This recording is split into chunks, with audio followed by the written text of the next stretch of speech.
Kia ora, I'm Kiri Prentice and I'm back here at Lake Pupuke on the north shore of Tāmaki, Makaurau, Auckland to revisit a kaupapa that I spoke about previously in one of my videos, and that is Tikanga-Informed Care. If you are interested in watching that video, you can look at the link that I'll put in the description if you're watching this on YouTube, or you can check out my website maoriminds.com or look at my YouTube channel Māori Minds. So the main focus of my presentation will be how Tikanga-Informed Care is trauma-informed, and to really get to that meaty stuff, I need to lay down some foundation work. So as a bit of an outline, I'm going to be talking about the big picture before going over some basics of some core Māori concepts like mana and tapu. Then I will explore trauma from a Māori perspective before finishing off on some ideas and tips on how you can make a start in working towards a tikanga-informed approach to care. If we want to change the culture in our healthcare system, we need to transform our existing paradigm and take a systems approach. If we want to prevent negative outcomes like shaken baby syndrome, we cannot restrict our focus to prevention strategies. We need to think bigger. This is why trauma-informed care is so valuable, because it offers an alternative or different paradigm of care. And likewise, tikanga-informed care offers a different paradigm of practice too. So today I'm not going to be talking about some advice for healthcare practitioners on how to work with Māori. I'm going to be talking about some more fundamental basics to grow our Mātauranga, our knowledge together, and hopefully we can apply that more systematically. Māori are overrepresented in shaken baby syndrome or abusive head trauma in Aotearoa, New Zealand. So in a study by Patrick Kelly and company that was covering the period of 1999 to 2010, looking at the number of children who were referred for suspected abusive head trauma, Māori stood out as being much more likely to be diagnosed with abusive head trauma than non-Māori. They comprise 27 out of 96 non-accidental injuries, so that's 28%, and Māori at that time only made up about 15% of the population. In another study by Patrick Kelly and Bridget Ferrant, covering the period of 2000 to 2003, they looked at the number of inflicted infantile subdural hemorrhages, so head trauma to babies, and they found that the minimum annual incidence of inflicted infantile subdural hemorrhage in New Zealand was 14.7 per 100,000, and the maximum was 19.6 per 100,000. But among Māori, the minimum was 32.5 per 100,000 and the maximum 38.5 per 100,000. This is a problem affecting modern Māori society. It is not a Māori problem. So what do I mean by that? Well, family violence was completely unacceptable in pre-colonial Māori society. And that's not to say that Māori lived in some kind of utopia and there was no violence, or including family violence, because that's certainly not the case. Violence to others is a form of violation of personal tapu, particularly when there's an injury to the head, which is very tapu. So traditional Māori thinking about health is very different from mainstream Western ideas about health. Before I can talk about tikanga-informed care, which is a Māori paradigm of care, I really need to explain a bit more about Mātauranga Māori and tikanga and some core Māori concepts. So, to start with, I'm going to share with you a clip from one of my previous videos, Te Ao Raranga, the Weaving Universe. Let me give you an overview of Te Ao Raranga, the Weaving Universe, a framework of Māori philosophy. The two main concepts of this framework are Mātauranga Māori and tikanga. The simplest definition of Mātauranga Māori is Māori knowledge, and ironically this term causes much confusion due to its very definitions, and they can include knowledge, philosophy, worldview, customs, values, practical knowledge, the list goes on. And there are various forms of Mātauranga Māori, such as whakapapa, genealogy, kōrero pūrākau, traditional stories, waiata, songs, and so on. For this framework, I will narrow down the definition of Mātauranga Māori to mean knowledge derived from tipuna Māori, our Māori ancestors. Tikanga is derived from the word tika, which means right, correct, or straight. Tikanga means the right way of doing things. It is the practical face of Mātauranga Māori. It is a code of conduct, it's protocols, and it's a guideline for behaviour. Tikanga is based on Mātauranga Māori. This distinguishes tikanga from customs which are just developed through habit or adapted from other cultures. Tikanga is empirically based. It's developed through trial and error with a proven efficacy, and it still aligns with Mātauranga Māori. Philosophic subcategories of Mātauranga Māori include Māori ontology, and that is how Māori understand the nature of existence. Māori metaphysics, that is Māori's understanding of the first principles of existence, with concepts like Wairua and mana and Mauri. And there's Māori epistemology, so that is how Māori understand knowledge itself. Māori methodologies and methods come under the heading of tikanga. Kaupapa Māori methodology is an example of a tikanga-based Māori methodology. Ngā ura, values, are the link between Mātauranga Māori and tikanga. Finding shared values is often a useful starting point when you are seeking to find common ground between people with different philosophies or different methodologies. Māori ethics is informed by a Māori understanding of existence, so that includes Māori ontology and Māori metaphysics.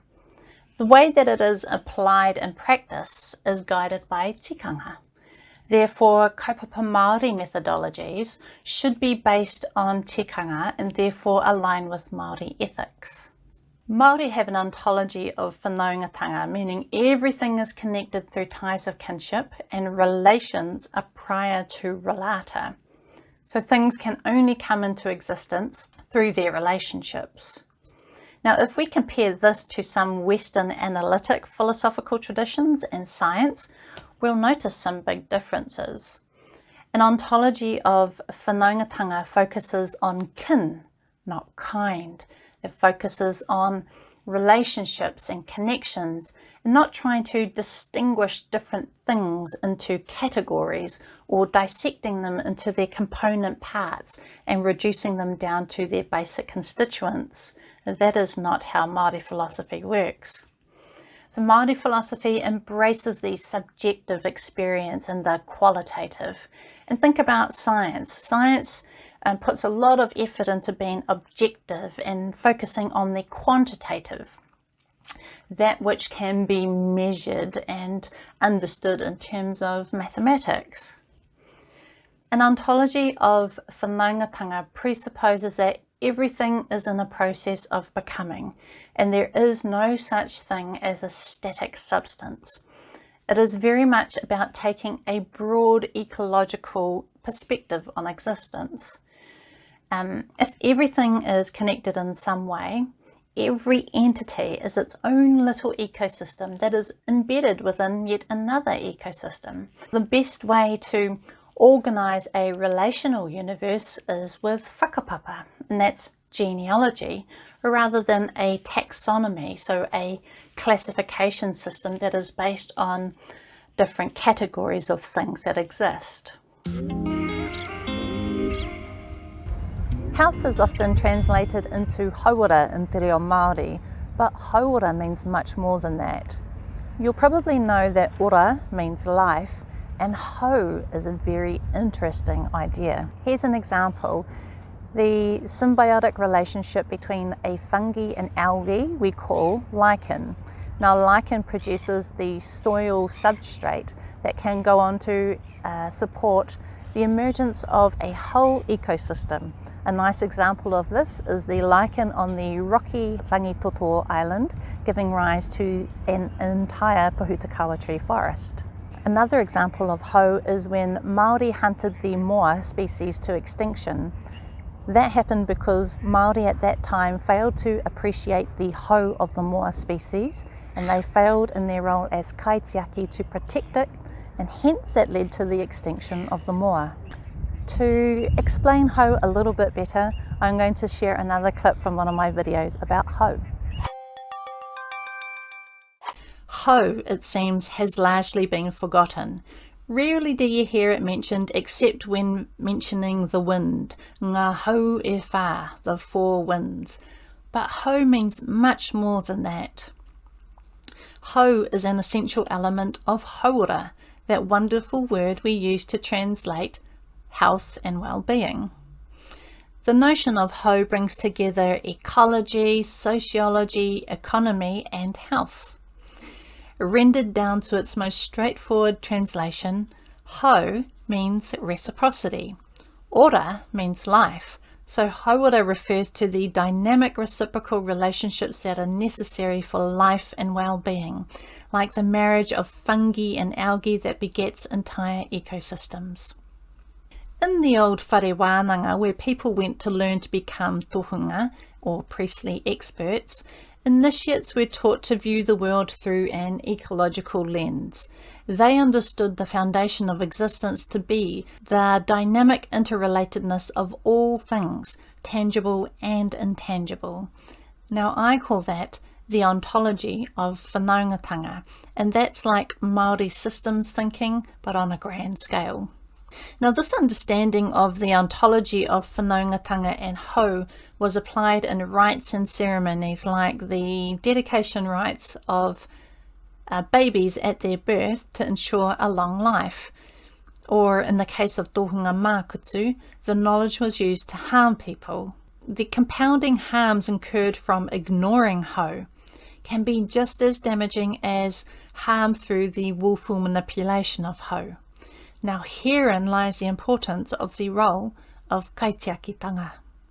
Kaitiaki, guardians or stewards, require the right pukenga skills and expertise about the hau of the system they care for in order to protect, whakahaumaru, to maintain, tuara, and to restore it, or hohaurongo.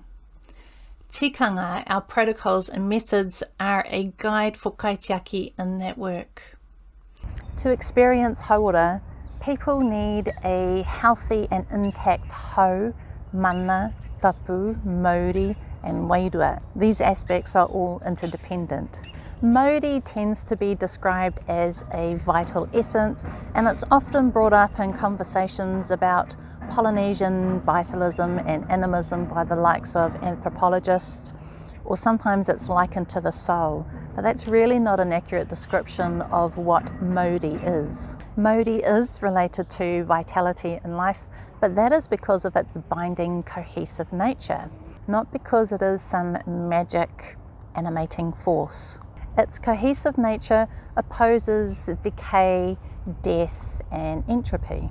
To quote Māori Marston, Mauri is the bonding element that knits together all the diverse elements of the self, the world and of the universe. It's like the glue that tethers Wairua, your spirit, to tinana, your body. You've probably heard of the common expression Tūhoe Mauri Ora. Well, that refers to the sneeze that Hine made once she was vivified by Tāne Mahuta. Hine was the first human that was fashioned out of the earth by Tāne and his siblings. Now, without Mauri, Hine would have remained a mound of dirt in the shape of a woman, and her elements wouldn't be combined into this new form of a human. So Mauri is a cohesive binding element or principle, and I like to divide that into two subcategories: internal cohesion and external cohesion. Internal cohesion relates to the Mauri of the self or the individual. It's that glue that helps keep us together as integrated individuals. And external cohesion is that cohesion that relates to our social cohesion, our connection with others, with our whānau, but also our connection with te taiao, the natural world or environment.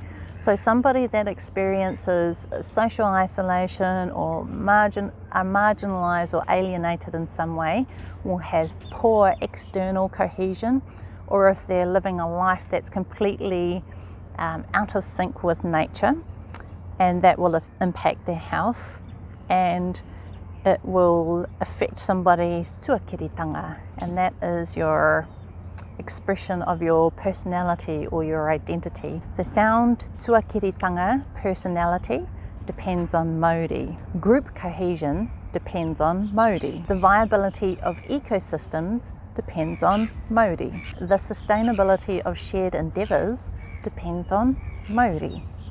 Health interventions that target the level of the individual, that internal Māori, align nicely with the idea of Pae Ora from the Pae Ora framework. So that's the vision for the health of Māori that's used in the He Korowai Oranga framework and is described also in Whakamaua.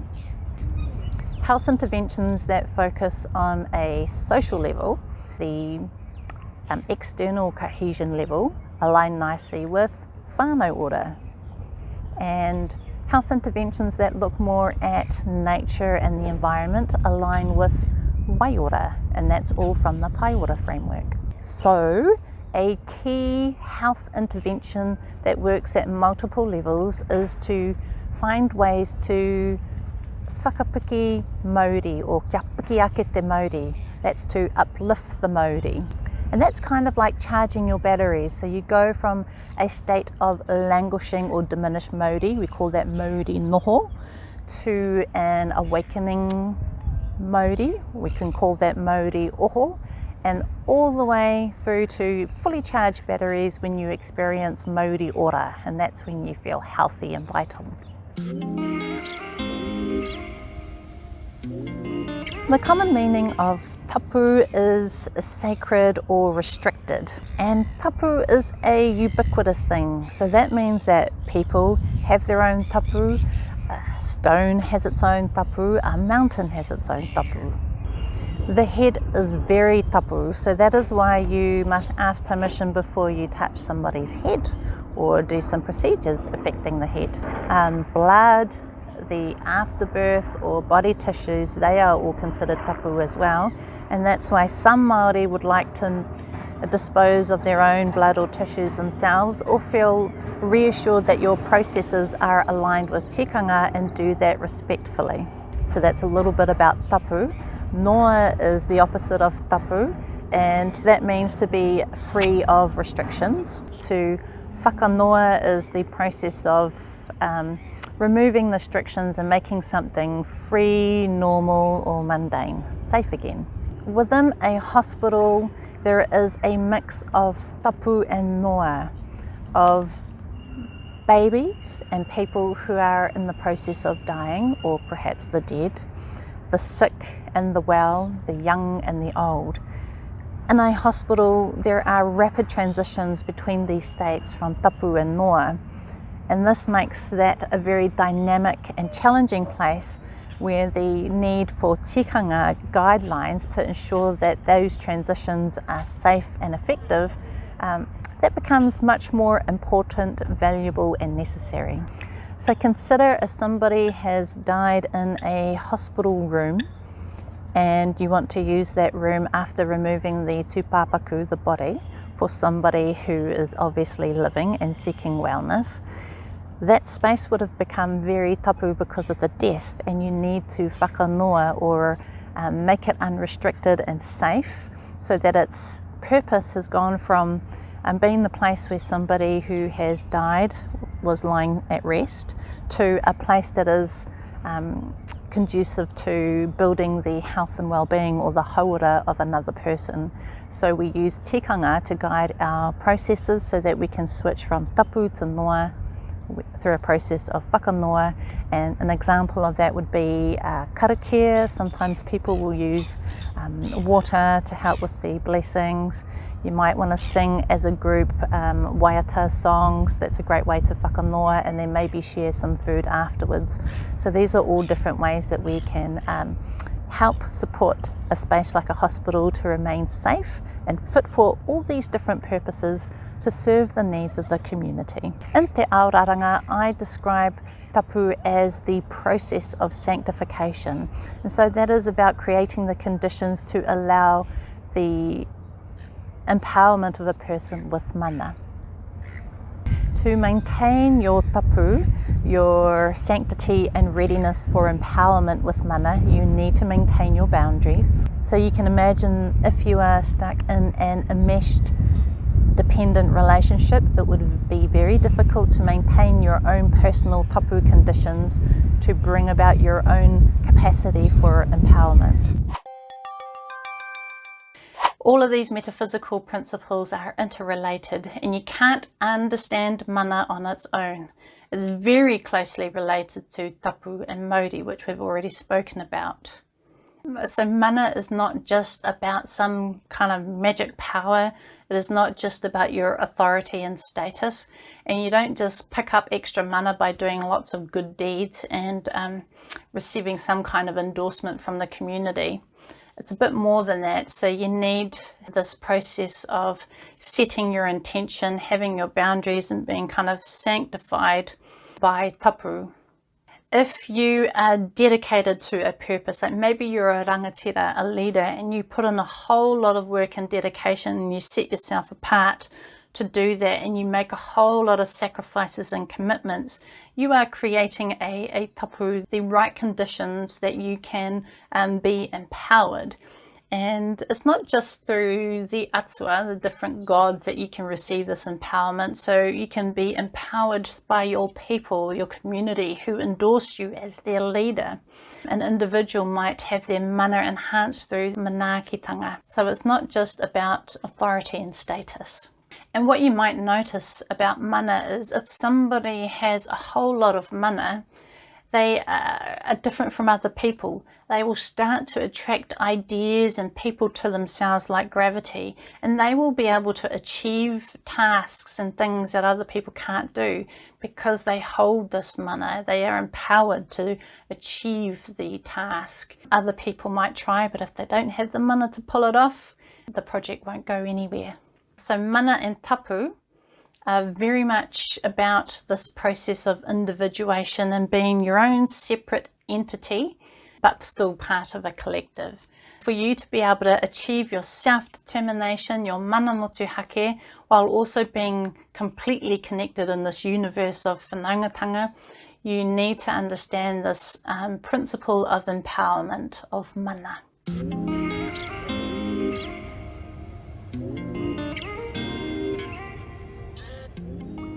Wairua is commonly described as spirit, but it's much more than that.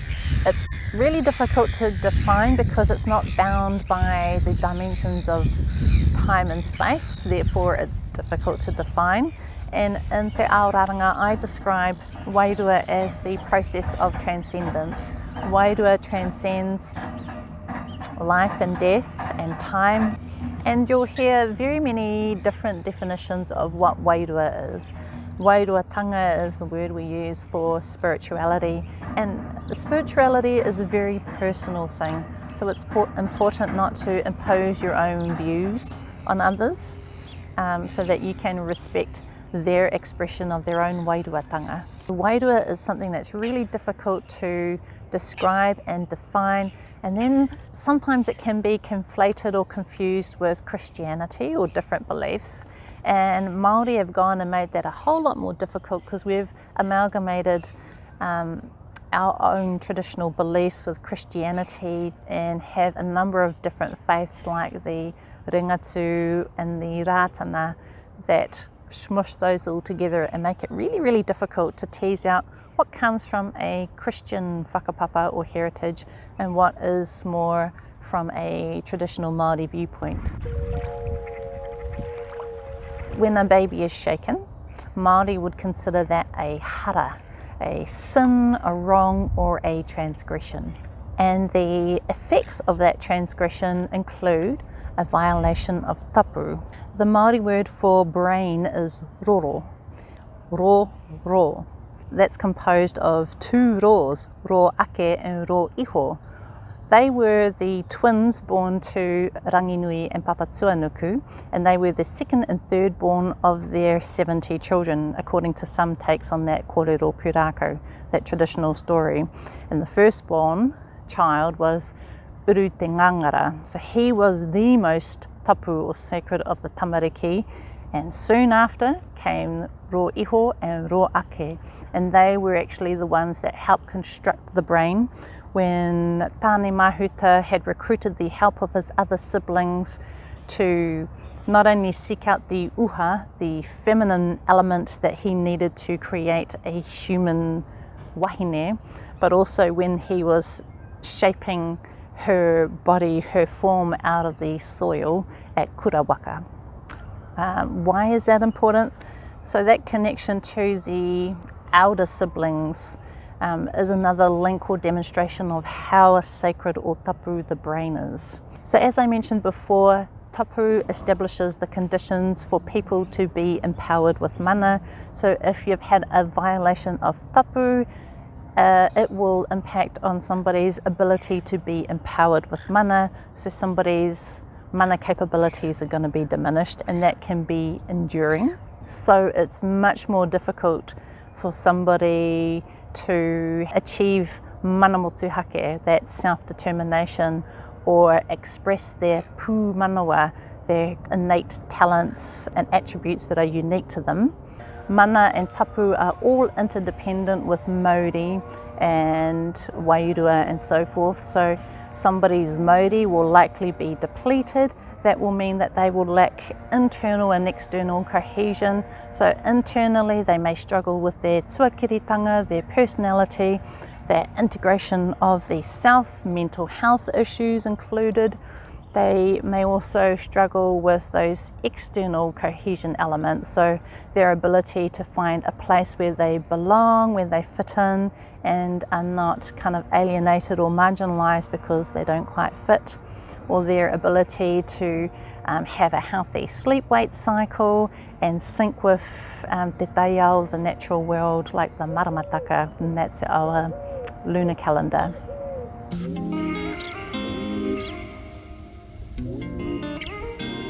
Hau is impacted, so there is a disharmony in the internal relationships of the tinana, the Mauri and the Wairua.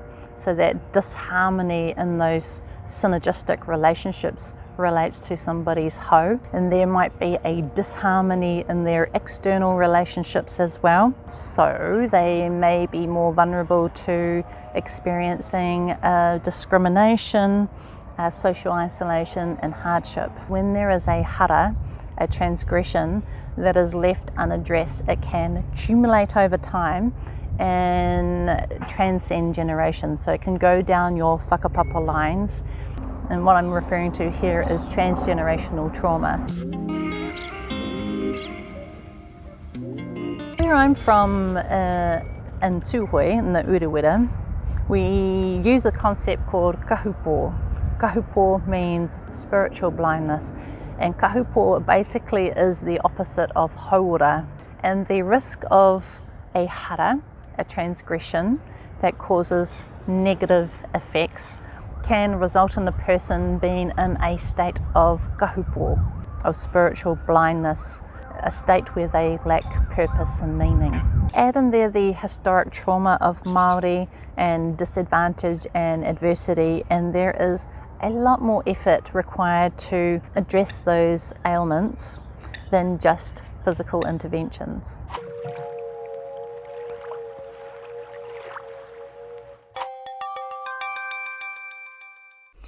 When caring for people, tikanga upholds the hau, the mana, the tapu, the mauri, and the wairua of those involved. These principles are all interdependent.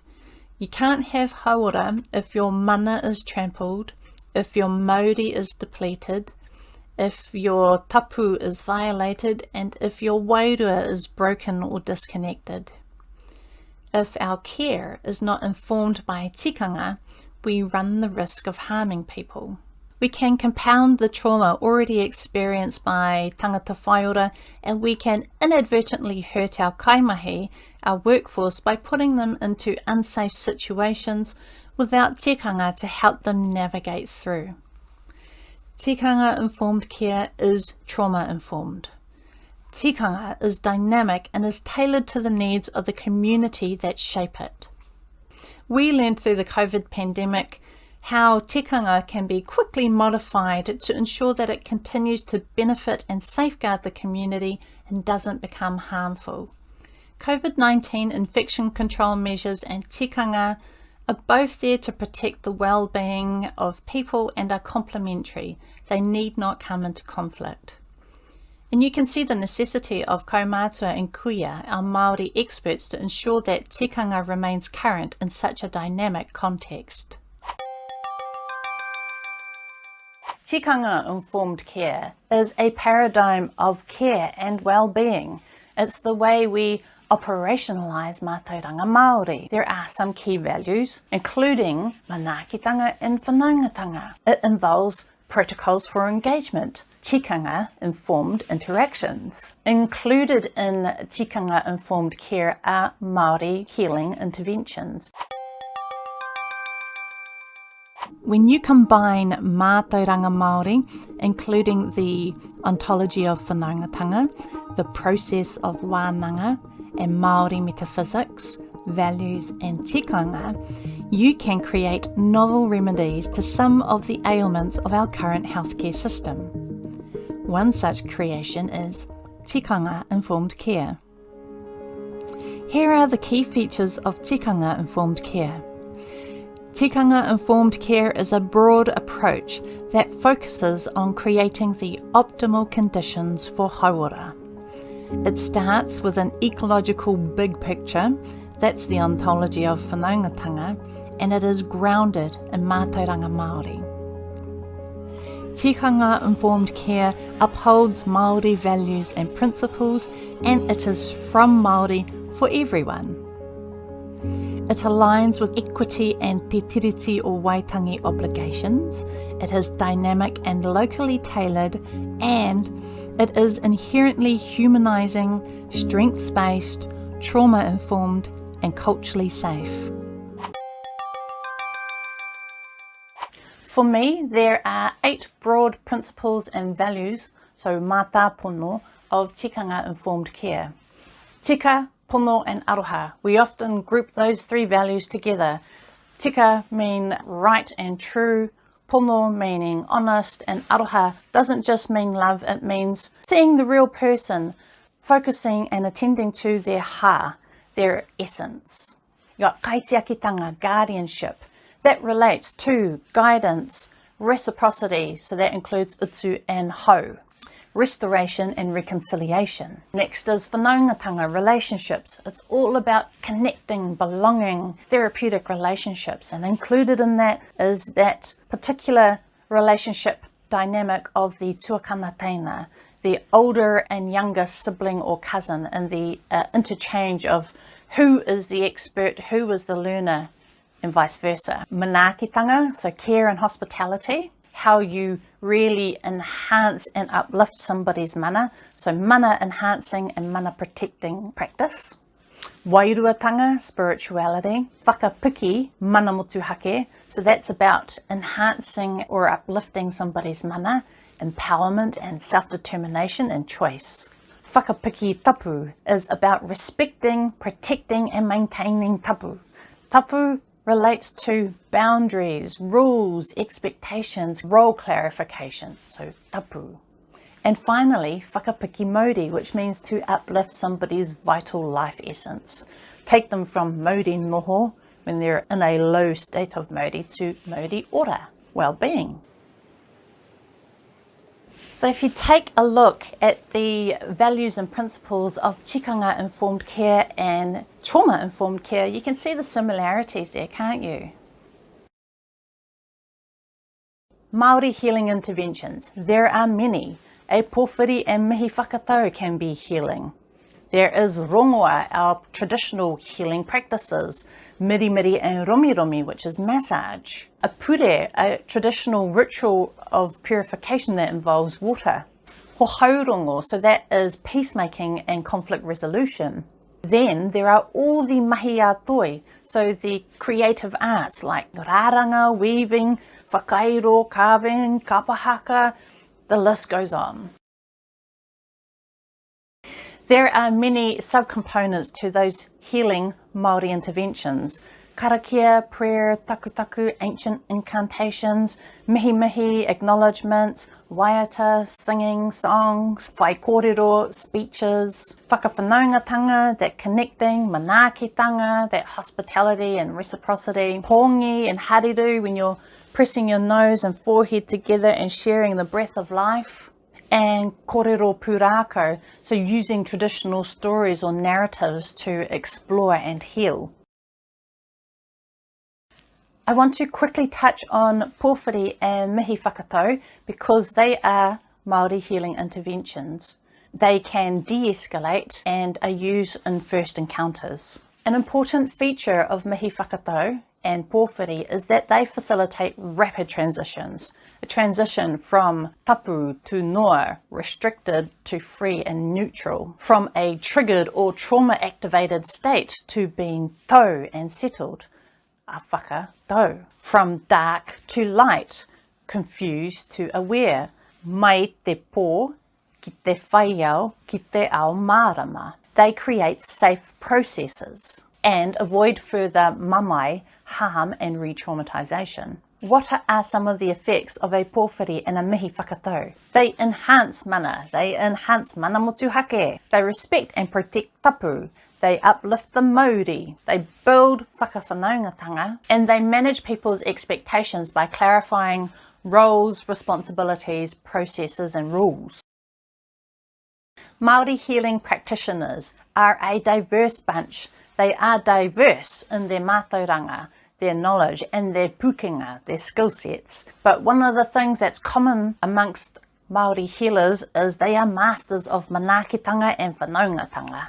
Māori healing practitioners are kaitiaki. They guide and they guard. An interesting point is credibility. Where do they get their credibility or credentialing from? Traditionally, that would come from your involvement with wānanga and certain tohunga that taught you, or maybe what you have learned from your kaumātua and kuia, your elders. Nowadays, you can get tohu, certificates and professional qualifications for certain things like being able to practice with rongoa. Traditionally, a Māori healer would be held accountable by their people who they serve, their whānau, hapu, iwi and community. They were bound by tikanga, as are contemporary healers, but in contemporary society, Māori traditional practitioners and healers are also bound by legal restrictions and law, and they don't have the same access to that traditional social network, the old-fashioned wānanga. In my opinion, Māori healing practitioners are undervalued, underutilised and underpaid. To create a trauma-informed workplace, you need to create a general awareness and buy-in. Invest in a trauma-informed workforce, whether that's recruiting new staff or training existing staff. You need to think about creating a safe environment, engaging in meaningful ways, and thinking about identifying and treating trauma. So those screening processes and the treatments that are offered or referral pathways. When creating a tikanga-informed workplace, you need the same things as a trauma-informed workplace. You need to think about those mātāpono, those values of tikanga-informed care. Staff and tangata Pae Ora, or the community that you serve, need to be able to access a suite of Māori healing interventions. The basics should be done by all staff. So that's a rudimentary knowledge of how to demonstrate manaakitanga and whanaungatanga and basic tikanga. And that extends all the way up to more specialist cultural interventions, and for that you need either to have a sufficiently experienced and knowledgeable and skillful Māori workforce with particular Māori healing practitioners, or again, you need those referral pathways, maybe to some marae-based services. And much like a trauma-informed workplace, you really need to think about the environment.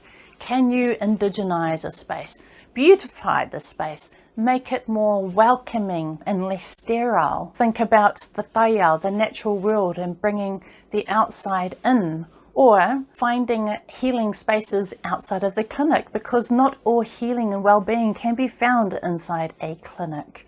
You want the environment to be conducive to and supportive of you becoming a master of manaakitanga and whanaungatanga.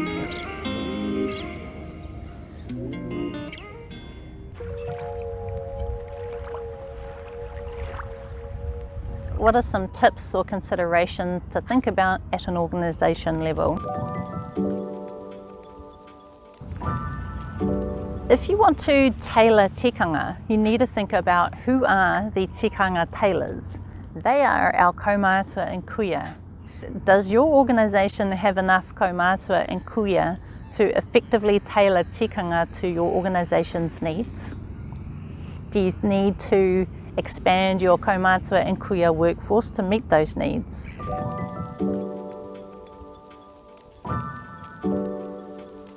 Do your facilities provide an environment that is conducive to effective whanaungatanga, that enhances hauora?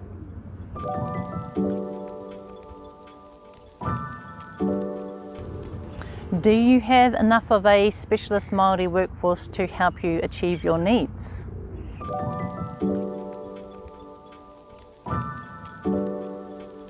A really good place to start at the operational level is thinking about how you can enhance your kaitiakitanga capability and capacity.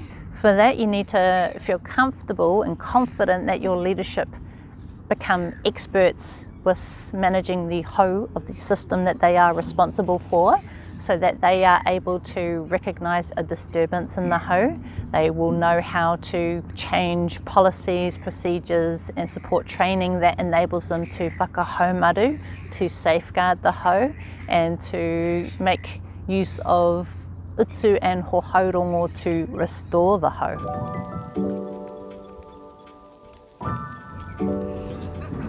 You might want to think about how you can develop your own hauora metrics and how you can demonstrate in your KPIs that you are effective in your whanaungatanga and manaakitanga.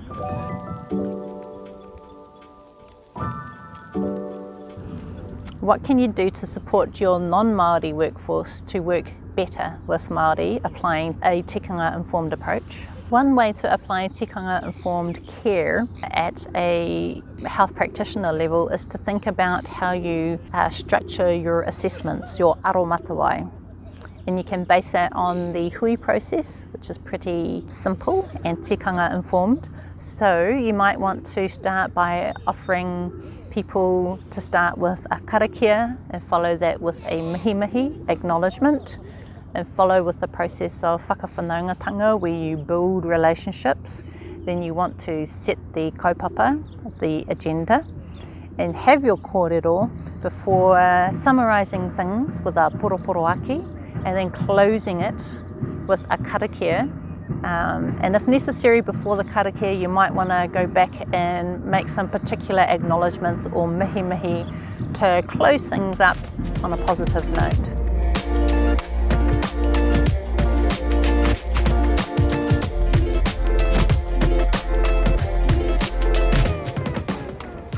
Ko mutu taku kōrero I tēnei rā, nō reira he mihi mahana, he mihi nunui ki a koutou I mātakitaki mai, taku kōrero e pāna ki Tikanga-Informed Care. I just want to acknowledge you all for watching my talk about Tikanga-Informed Care. Kia haunei, ko tēnei mea he mea whakahirahira. To me, this is a very important subject, so I hope I've done it justice and shared some nuggets, some useful nuggets of Mātauranga to support you in understanding the potential and the beginnings of this thing, Tikanga-Informed Care. Nō reira, tēnā koutou, tēnā koutou, tēnā tātou katoa.